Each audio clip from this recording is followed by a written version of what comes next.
अस्सलाम वालेकुम, मेरा नाम मोहम्मद इकबाल है। मैं इस ट्यूटोरियल के अंदर आपको बताऊंगा कि ये मोबाइल E61IS, इसके अंदर हम कॉन्टेक्ट किस तरह मिलाते हैं, नंबर किस तरह डायल करते हैं। तो ये इसका कीबोर्ड है, यहाँ से नंबर मिलाएंगे।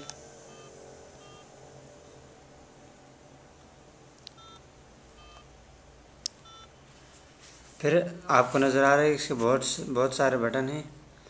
तो इनमें से इस वाले बटन को हम दबा देंगे, ये नंबर डायल हो जाएगा। अभी नंबर डायल हो रहा है।